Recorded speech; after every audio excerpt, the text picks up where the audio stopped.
What if the Beatles had never made it to America? Imagine a world where "I Want to Hold Your Hand" never crossed the Atlantic. It's wild to think how different the 60s would be without that one song turning everything upside down. But here's the thing, their American breakthrough wasn't some inevitable destiny. It was a calculated gamble, a cultural collision, and a little bit of luck.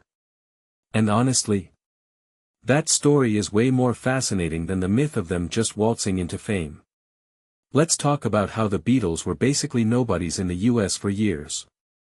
They had hits in England, sure, but American record labels were like, "Nah, we know our market." Can you believe that? Capitol Records, the label that later made them global icons, initially dismissed them. George Martin even begged them to give the band a shot. But the Americans were stubborn.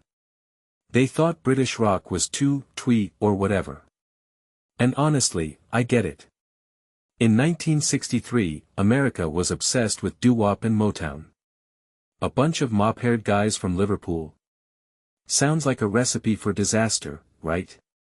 But here's where it gets wild, the Beatles didn't just want to crash the American scene, they wanted to dominate it. Paul McCartney literally told his manager, "We don't want to go unless we're already a #1 hit."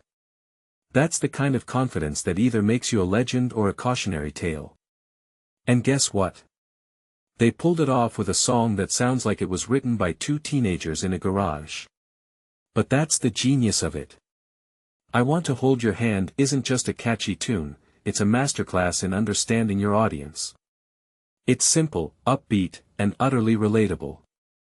In 1964, America was still reeling from JFK's assassination, civil rights tensions, and the Cuban Missile Crisis.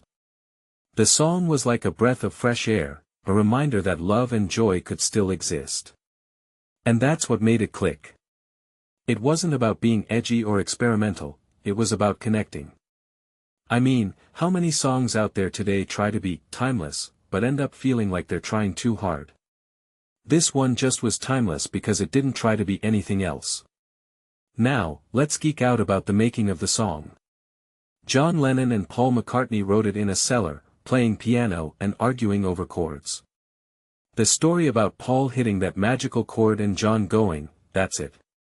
It's almost romantic in a way. These were two kids with no idea they'd change the world, just scribbling lyrics about puppy love. And that's what makes it so human. You ever notice how the best songs often come from the simplest moments? It's like the American dream, but with guitars. They weren't trying to revolutionize music, they were just trying to survive. And yet, their raw, unpolished energy. That's what made them unforgettable. I think a lot of people underestimate how much of their success was just being themselves at the right time. No pretension, no ego, just two guys who wanted to hold your hand. That's the kind of authenticity that's almost impossible to fake today. Which brings me to a bigger question, when was the last time a song felt like this? Not just a hit, but a cultural touchstone that could bridge divides. I'm not saying modern music is worse, but there's something about the era of "I Want to Hold Your Hand" that feels pure. Like the world wasn't yet obsessed with branding and algorithms. It was just about the music. And the people who made it. So, what does that mean for us? Maybe the next big breakthrough isn't going to come from a TikTok trend or a viral challenge. Maybe it'll come from someone who just wants to hold your hand. Or maybe I'm just getting sentimental. Either way, the Beatles taught us that sometimes, the simplest ideas are the ones that change everything.